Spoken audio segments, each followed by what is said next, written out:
आपल्याला माहीत आहे धाराशिवची नगरपालिकेचं मतदान आता उद्या 2 तारखेला आहे आणि ती एकदम प्रचार शिगेला आलेला असताना काय धाराशिवमधील मॅनेज पत्रकार ह्यांनी इंस्टाग्रामच्या त्यांच्या पेजहून त्या पेजचे नाव आहे धाराशिव 2.0 जिल्हा धाराशिव व ऑल अबाउट धाराशिव ह्यांनी काल एक्झिट पोल दिला। एकतर आचारसंहितेमध्ये आचारसंहितेच्या नियमानुसार तुम्हाला एक्झिट पोल देता येत नाही। ह्यांनी काल चुकीचा एक्झिट पोल दिला। त्याच्यामध्ये ह्यांनी दाखवायचा प्रयत्न केला की भारतीय जनता पार्टी आणि शरद पवारांची राष्ट्रवादी यांच्यामध्ये फाईट आहे। ही करप्ट प्रॅक्टिस आहे। विरोधकांचे धाबेदार आणलेत। आमचा शिवसेना उद्धव बाळासाहेब ठाकरे गटाचा उमेदवार जो आहे तो 100% विजयाकडे वाटचाल करत असताना त्याच्यामध्ये अडथळा यावा यासाठी व जनतेची दिशाभूल व्हावी यासाठी भारतीय जनता पार्टी व त्यांनी मॅनेज केलेल्या फेक पत्रकारांनी काल तो जो एक्झिट पोल दिला त्याच्याविरुद्ध आम्ही तक्रार केलेली आहे। हे जे पत्रकारांचे जे पेज आहेत ही पेज बंद करण्यात यावे व ह्यांच्यावर FIR दाखल करून कडक कारवाई करण्यात यावी अशी आमची युवा सेनेतर्फे मागणी आहे।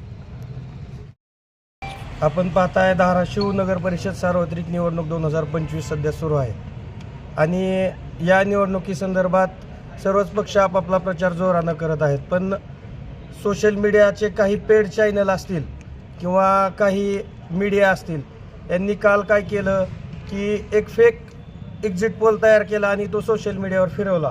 त्यात त्यांची नावं आहेत की धाराशिव 2.0 जिल्हा धाराशिव ऑल अबाउट धाराशिव। यांनी काय केलं की भारतीय जनता पार्टी हे 38%, शरदचंद्र पवार गट हे 37% आणि शिवसेना उद्धव बाळासाहेब ठाकरे हे 23% असा फेक एक्झिट पोल करून सोशल मीडियावरती फिरवला, जे की कायद्याने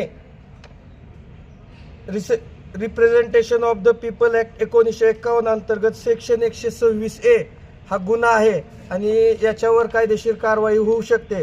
मतदान होण्यापूर्वी एखाद्या चॅनलने कुठलंही असो, मग ते इलेक्ट्रॉनिक असो किंवा वर्तमानपत्र असो किंवा सोशल मीडिया असो, ह्यांनी एक्झिट पोल देणं हे कायद्यानं गैर आहे आणि अशा प्रकारे हे या विरोधकांना त्यांचा दारुण पराभव दिसत आहे। त्यामुळे हे असे कृत्य करत आहेत।